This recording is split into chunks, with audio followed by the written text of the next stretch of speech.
कौन सी स्त्री समय से पहले विधवा हो जाती है? कौन सी स्त्री को जीवन में कभी सुख नहीं मिलता? और कौन सी चीज ऐसी है जो एक पत्नी अपने पति को मांगने से भी नहीं देती? नमस्कार प्रिय दर्शकों, एक बार पुनः स्वागत है आपका हमारे YouTube चैनल सत्य वचन पर। प्रिय दर्शकों, आज की वीडियो बहुत ही मोटिवेशनल और ज्ञानवर्धक है। आप इसे ध्यान से सुनिएगा, क्योंकि आधा अधूरा ज्ञान किसी काम का नहीं होता। प्रिय दर्शकों, इस कहानी का पौराणिक होने के कारण धार्मिक लाभ भी है। आप इसे सुन रहे हैं तो पूरा सुनना, आधा अधूरा न छोड़े, क्योंकि ऐसी गलती करने से आपको पाप भी लग सकता है। एक बार माता लक्ष्मी भगवान विष्णु से मिलने के लिए जाती हैं और कहने लगती है, प्रभु, जब मैं आपसे मिलने के लिए आ रही थी तो मेरी नजर मृत्यु लोक पर पड़ी। वहां मैंने देखा कि 3 स्त्रियां जो आपस में सहेली थीं, उनमें से 2 स्त्रियां विधवा होकर के दुखी जीवन जी रही थीं, जबकि एक स्त्री सुहागन होकर के अपने पति के साथ सुखी जीवन जी रही थी। प्रभु, ये बात मेरी समझ में नहीं आई, इसलिए मेरे मन में 3 प्रश्नों ने घर कर लिया, और अब मैं चाहती हूँ कि आप मेरे तीनों प्रश्नों के उत्तर देकर के मुझे संतुष्ट करने की कृपा करें। माता लक्ष्मी की बात सुनकर विष्णु जी बोले, हे प्रिय लक्ष्मी, तुम मुझे अपने तीनों प्रश्न बताओ, मैं तुम्हें संतुष्ट करने की कोशिश करता हूं। प्रिय दर्शकों, फिर माता लक्ष्मी ने अपने 3 प्रश्न भगवान विष्णु के सामने कहे और बोली, प्रभु, मेरा पहला प्रश्न है, कौन सी स्त्री समय से पहले विधवा हो जाती है? मेरा दूसरा प्रश्न है, कौन सी स्त्री को जीवन में कभी सुख नहीं मिलता? और मेरा तीसरा प्रश्न है, कौन सी चीज ऐसी है जो एक पत्नी अपने पति को मांगने से भी नहीं देती? प्रिय दर्शकों, भगवान विष्णु ने लक्ष्मी जी से कहा कि प्रिय, मैं तुम्हारे प्रश्नों के उत्तर तुम्हें आसान तरीके से समझाने की कोशिश करता हूं। इसके लिए मैं तुम्हें एक कहानी बताता हूं, तुम ध्यान पूर्वक सुनो। इस कहानी से तुम्हें तुम्हारे प्रश्नों के उत्तर भी मिल जाएंगे और तुम संतुष्ट भी हो जाओगी। प्रभु, मैं आपसे पूरी तरह से सहमत हूँ। आप कहानी शुरू कीजिए, और मैं वचन देती हूँ कि जब तक आप कहानी सुनाएंगे मेरा मन कहीं और नहीं जाएगा। भगवान विष्णु कहते हैं, हे लक्ष्मी, सबसे पहले मैं तुम्हें उस स्त्री की कहानी सुनाता हूं जो सुहागन बनकर के सुखी जीवन जी रही है। जिस सुहागन स्त्री की तुम बात कर रही हो, वह स्त्री एक राजा के नौकर की पत्नी है, और जिस नौकर की वह पत्नी है, उस नौकर को अपनी पत्नी पर पूर्ण विश्वास और भरोसा है कि वह पतिव्रता है, जिसकी महिमा वह अपने साथियों में बार बार करता है। अब देखो, एक दिन की बात है, उस राजा के नौकर ने अपनी पत्नी की प्रशंसा इतनी की, यह बात धीरे धीरे फैलते हुए राजा के दरबार तक पहुंच गई। फिर तो राजा ने अपने नौकर को बुलाया और उस नौकर से कहा कि तुम हर किसी से कहते हो कि तुम्हारी पत्नी पतिव्रता है। क्या वास्तव में आपकी पत्नी पतिव्रता है? क्या आपको पूर्ण विश्वास है? इस प्रकार राजा की बात सुनकर के नौकर कहने लगा, महाराज, मुझे पूरा विश्वास है, और पूरे से भी आगे विश्वास है कि मेरी पत्नी पूरी तरह पतिव्रता है। अब इस समय पर राजा का महामंत्री कहने लगता है, यदि मैं तेरी पत्नी का पतिव्रत धर्म खंडित कर दूं तो तुझे क्या सजा मिलनी चाहिए? फिर तो नौकर ने कहा, यदि तुम मेरी पत्नी का पतिव्रत धर्म खंडित कर देते हो तो महाराज मुझे फांसी लगा देना।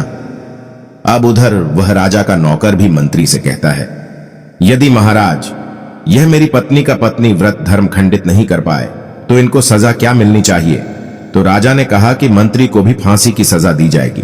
फिर भगवान विष्णु कहते हैं, लक्ष्मी मंत्री ने स्वीकार कर लिया और नौकर से पूछा कि क्या वस्तु लाऊं जिसे तू माने कि मैं तेरी पत्नी का धर्म खंडित करने में सफल हुआ? तो नौकर ने कहा, मंत्री, यदि तुम मेरे घर से जाकर के मेरे विवाह के समय पर मुझे एक पटका मिला था और एक कतार मिली थी, वह मेरी पत्नी ने बहुत ही संभाल कर रखी है, जो सुहाग की निशानी मानी जाती है। यदि तू पटका और कतार लाकर मुझे दिखा दे तो मैं मान जाऊंगा कि मैं मेरी पत्नी का धर्म तूने पूरी तरह नष्ट कर दिया है। अब शर्त स्वीकार हो जाने के बाद में वह मंत्री शहर में जाता है और एक दुती से जाकर मिलता है।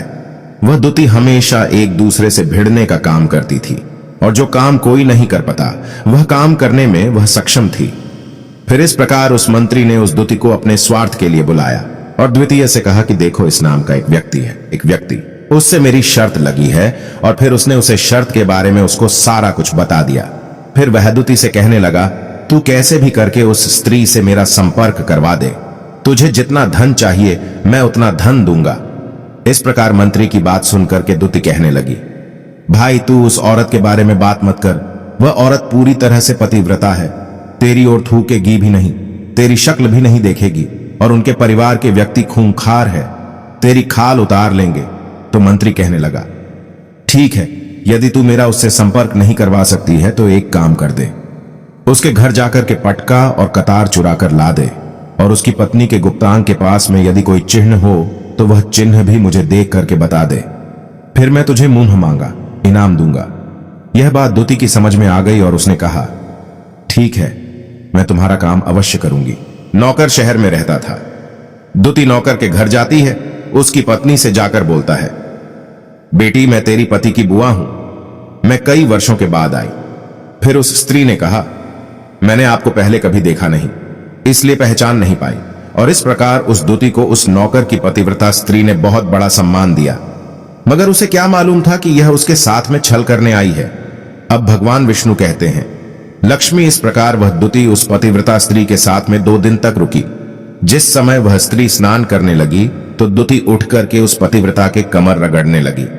उस पतिव्रता स्त्री ने बहुत मना किया, फिर भी वह दूती नहीं मानी और कहने लगी, तुम मुझे तो बेटी से भी प्यारी लगती हो तो मना मत करो, काफी दिनों के बाद में मेरी तुम्हारी मुलाकात पहली बार हुई है। अब ऐसा कहकर के वह दूती मुख पर हाथ फिराने लगी। फिर आंखों को धोने के बहाने से उस दूती ने उसे पतिव्रता स्त्री की आंखों पर पानी मार दिया और उसे स्त्री की आंखें बंद हो गई। इस प्रकार गुप्तांग के पास में जांघ पर तिल था जो दूती ने देख लिया, बस उसका काम बन गया। उधर स्नान करने के बाद में जब वह पतिव्रता स्त्री रसोई में खाना बनाने गई तो दूती को मौका मिल गया और उसने पटका और कतार उस नौकर के घर से चुरा ली और वहां से एकदम से भाग गई। और जाकर के दूती ने वह पटका और कतार मंत्री को दे दिए और उस पतिव्रता स्त्री के जांघ पर तिल की निशानी भी बता दी। मंत्री सीधा राजा के दरबार में पहुंचा और राजा से जाकर कहा, महाराज, मैं नौकर की पत्नी के साथ में 2 दिन बिताए और यह पटका तथा कतार उसी के हाथों से लेकर आया हूं।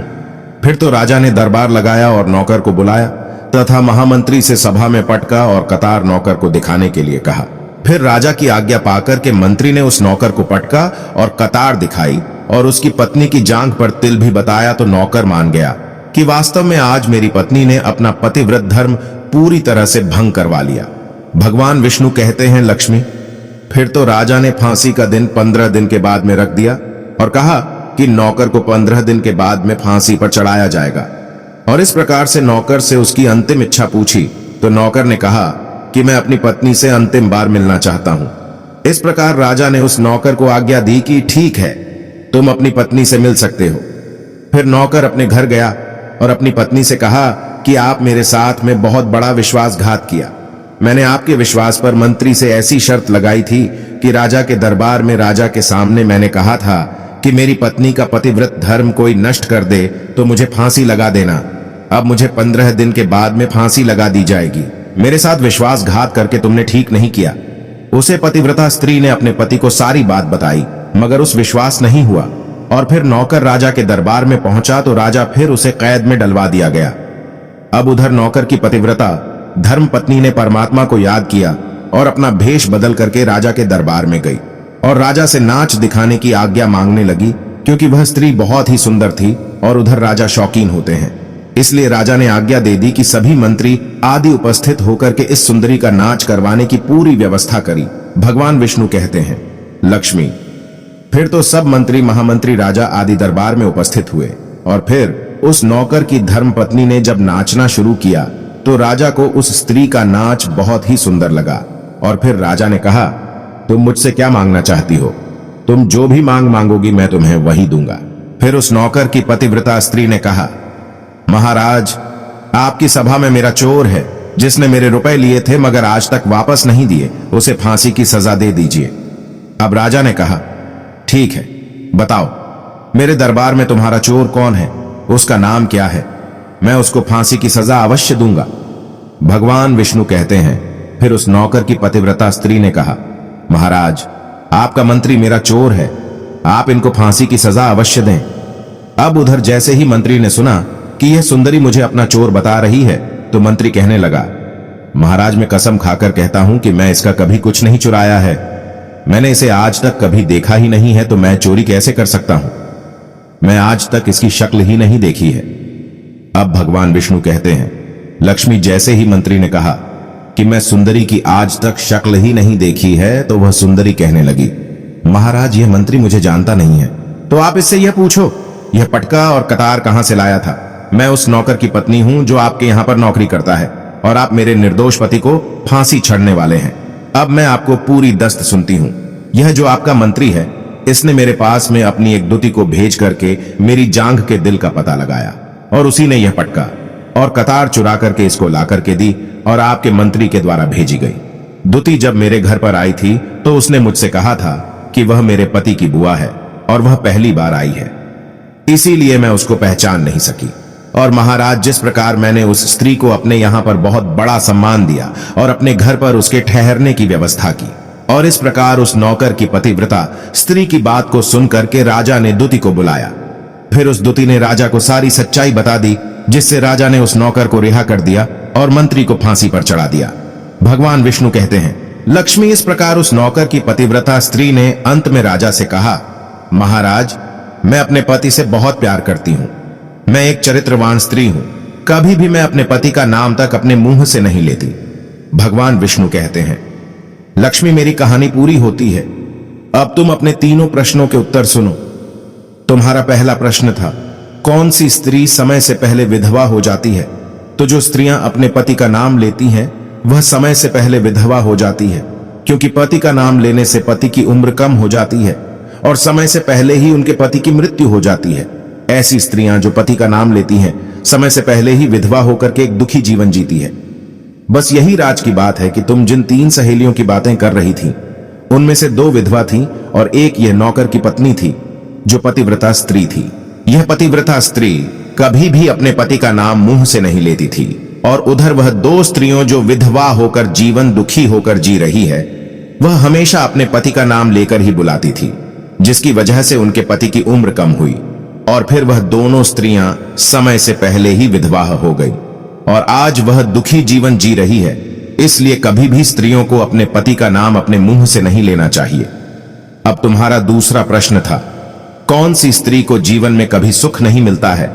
तो समझ लो, जो स्त्रियां अपने पति के बिना अनुमति के किसी तीर्थ स्थान या उत्सव में जाती हैं, उनके जीवन में कभी सुख नहीं आता। ऐसी स्त्रियां जीवन पर दुखी रहती हैं और उन्हें पति का कभी प्रेम नहीं मिलता। भगवान विष्णु कहते हैं, लक्ष्मी, तुम्हारा तीसरा प्रश्न था कि ऐसी कौन सी चीज है जो एक पत्नी अपने पति को मांगने से भी नहीं देती। तो समझ लो, वह चीज गाली है। एक चरित्रवान स्त्री कभी अपने पति को गाली नहीं दे सकती, और जो स्त्री गाली देती है वह स्त्री कभी चरित्रवान नहीं होती, और ऐसी स्त्री जीवन भर रोती है। उसके जीवन में कभी सुखी नहीं आती और समय से पहले ही ऐसी स्त्री विधवा हो जाती है। मित्रों, इस प्रकार कहानी सुनने के बाद में माता लक्ष्मी पूरी तरह से अपने तीनों प्रश्नों से संतुष्ट होकर कहती हैं, प्रभु, वास्तव में जो स्त्री चरित्रवान होती है वह कभी दुखी जीवन नहीं जीती है, क्योंकि ऐसे घर में लक्ष्मी का सदा वास होता है और वह घर धन धान्य से हमेशा भरपूर बना रहता है। ऐसी स्त्रियां हमेशा घर को स्वर्ग बना देती है। तो दोस्तों, यदि आपको यह वीडियो पसंद आई हो तो प्लीज आप हमारे चैनल को सब्सक्राइब अवश्य करें, वीडियो को लाइक करें और दोस्तों सच्ची श्रद्धा से कमेंट में जरूर लिखें, जय श्री राम, जय हनुमान। साथ ही देवों के देव हर हर महादेव सदैव आप पर अपनी कृपा बनाए रखें। प्रिय मित्रों, वीडियो को अंत तक देखने के लिए धन्यवाद। जय श्री राम।